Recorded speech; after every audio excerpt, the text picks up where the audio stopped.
नमस्कार दर्शकों, संचार क्रांति न्यूज़ चैनल पर आपका स्वागत है। हेलो डॉक्टर कार्यक्रम में आज हमारे अतिथि डॉक्टर हैं डॉक्टर शहबा खान, जो फिजियोथेरेपिस्ट हैं। और आइए हम इनसे बात करते हैं अपनी स्लिप डिस्क की समस्या के बारे में और जानते हैं कि स्लिप डिस्क क्या होती है और किस प्रकार से इसको हम आइडेंटिफाई कर सकते हैं। डॉक्टर साहब नमस्कार। डॉक्टर साहब, हमारे दर्शकों को आप बताएंगे ये स्लिप डिस्क क्या चीज़ है? सबसे कॉमन चीज़ है स्लिप डिस्क। जी। स्लिप डिस्क का मतलब ये होता है कि एक तरह का हमारे जो रीढ़ की हड्डी का ढांचा है उसमें एक जेल सब्सटेंस रहता है, जी। जेल पदार्थ रहता है जो दो हड्डियों के बीच का गूदा कहलाता है, वो ठीक। बाहर आ जाता है। ठीक है। वो बाहर क्यों आता है, कैसे आता है? सबसे पहले इसी को ही हम इस स्लिप डिस्क को स्लिप होने को ही स्लिप डिस्क कहते अच्छा हैं। अच्छा। और इससे हमें क्या क्या चीज़ें आती हैं, क्या क्या चीज़ें होती है, नर्व कंप्रेशन होता है, ये सब उसमें होगा। तो एक्चुअल मेन रीजन यही है कि दो हड्डियों के बीच के बीच जो गूदा है वो बाहर आ जाता है, तो ये स्लिप डिस्क होता है। तो इस स्लिप डिस्क के लक्षण क्या है जिससे मालूम पड़ सके? स्लिप डिस्क के साथ जैसे कमर दर्द के अलग लक्षण आएंगे, स्लिप डिस्क के मेन लक्षण, ये भी एक कमर दर्द का ही पार्ट है। अच्छा। स्लिप डिस्क के लक्षण ये है कि आपकी देख रहे हैं पीली पीली हाँ चीजें, हाँ ये जी। नर्व कहलाती हैं। अच्छा अच्छा। अगर दो हड्डियों के बीच का गूदा स्लिप हुआ है, हाँ उसको हम डिस्क बोल रहे हैं, स्लिप हुआ है, तो ये यहाँ पर हमें नर्व को कंप्रेस करेगा, मतलब जी दो जी। हड्डियों के बीच की गैप को कम करके कंप्रेशन लाएगा नर्व का। ठीक है। ये जो येलो येलो पार्ट्स है हाँ ये सब नर्व है, नसें ठीक है। हैं जो ठीक हमारे है। पैरों को सप्लाई हो रही हैं। ठीक है। अब ये दोनों के बीच के इधर गया तो ये इसने कंप्रेस किया। अब ठीक है। कंप्रेशन के बाद क्या होगा, मेन लक्षण इसका ये है। कमर दर्द का लक्षण अगर हम बोले तो सिर्फ दर्द है, ठीक और है। स्लिप डिस्क का अगर बोले तो पैरों तक सुनपन आ जाना। अच्छा। तो ये दर्द, ये ही स्लिप होने की वजह से, डिस्क स्लिप होने की वजह से, नर्व के दबाव की वजह से पैरों में सुनपन आता है। सबसे मेन लक्षण ये है इसका। तो इसका मुख्य लक्षण दर्शकों, आपके पैरों में सुन्न आना है कमर दर्द के साथ साथ ही। तो डॉक्टर साहब, मरीज इसको कैसे पहचाने कि उसको स्लिप डिस्क हुआ है?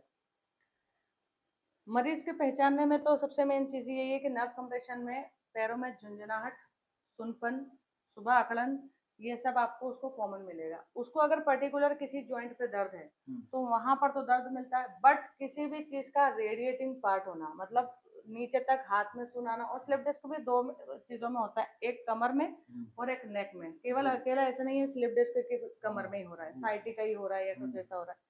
जिस जगह की छल्ला खसकेगा वो नर्व को कंप्रेस करेगा, और वहीं हाथ हाथ भी सुन होगा और पैर भी सुन होगा।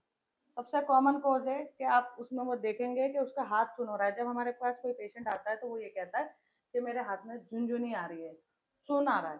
तो ये स्लिप का कॉमन कॉज है। तो डॉक्टर साहब, ये क्या ज़्यादा वजन उठाने या अचानक झटका लगने से भी हो सकता है क्या? बिल्कुल हो सकता है, बिल्कुल हो सकता है। तो अगर उस चीज पे हम ध्यान ना दें, हम्म, हमने वजन उठा लिया और ध्यान ना दें, तो ये बाद में यही चीजें बनती हैं।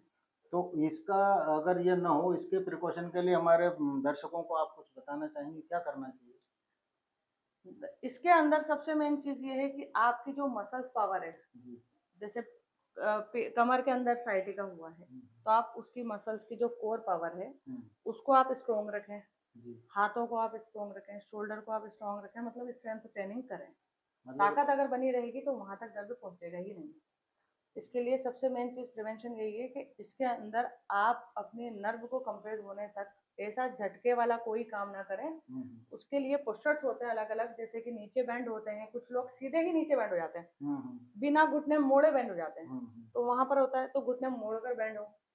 अगर हाथ का कोई भारी वजन हो, आपने वेट लिफ्टर को देखा है कैसे वो नीचे से पूरा घुटने मोड़ सिस्टमेटिक के कर। उठाते हैं, हाँ। तो अगर जरा सा भी एंगल चेंज हुआ हम्म। कि वो आउट है पूरा मामला, तो वैसे ही इसमें होता है।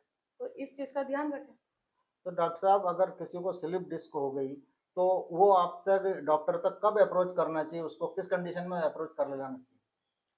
स्लिप डिस्क में अगर उसको स्टिफनेस आ रही है, अकड़न सुबह आ रही है, नर्व कंप्रेशन हो रहा है, मतलब झुनझुनी सुनपन आ रहा है, तो पहली बार में ही एडवाइस फिजियो से ले लेनी चाहिए।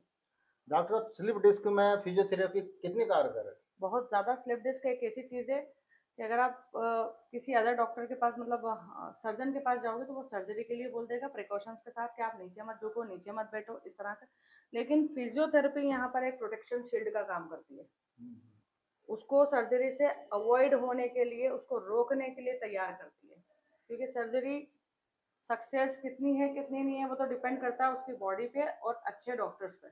बट उससे पहले फिजियोथेरेपी को अगर उसने दिखा लिया तो वो फिजियोथेरेपी उसको इतना स्ट्रॉन्ग कर देता है, फिजियोथेरेपिस्ट इतना स्ट्रॉन्ग कर देता है कि वहां तक दर्द को वो रोक सकता है, अवॉइड कर सकता है सर्जरी को, अगर उसके पास इतना अमाउंट नहीं है तो।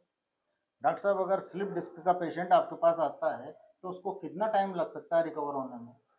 डिपेंड करता है कि केस क्या है और कितना पुराना है।